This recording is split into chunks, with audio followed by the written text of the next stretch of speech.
Greetings, 863rd and supporting companies in this battalion. Chaplain Beier here. Just wanted to try to give you a word of encouragement as we continue in this quarantine, going to our second month of virtual BAs even, and just want to bring a word from Philippians chapter 4, where I've been speaking recently from this text in our church. The Apostle Paul writes from his own version of quarantine, which is his literal incarceration, house arrest, literally chained to a Roman soldier. He says this: I've learned in whatever situation I am to be content. I know how to be brought low, and I know how to abound. In any and every circumstance, I have learned the secret of facing plenty and hunger, abundance and need. I can do all things through him who gives me strength.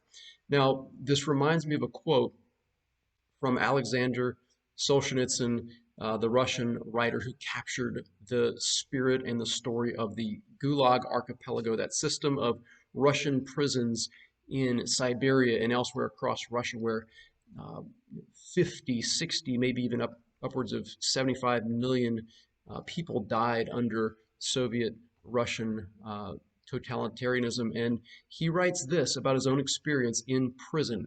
He says, to the surprise of many that I tell the story, he says, I was able to look at my incarceration, and he says, see that in that terrible time, I learned the lesson that the line dividing right and wrong, good and evil, passes through every human heart. And Solzhenitsyn says this. He says, while lying there on that rotting prison straw, I felt the first stirrings of good in my soul. And then he says, bless you, prison. My soul was nurtured there. Bless you, prison, for having been in my life. This man, along with many others, suffered greatly. The Apostle Paul is another example. And some of you are suffering. Some of you know those that are suffering. Some of us will experience even more suffering than we ever have later in life.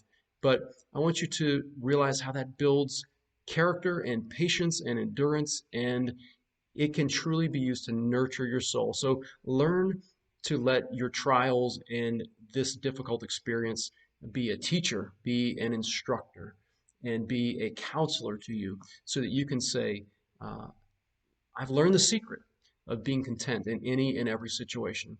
I hope that will be true for you and for me, and that we can encourage each other in this. Chaplain Beier, once again, out.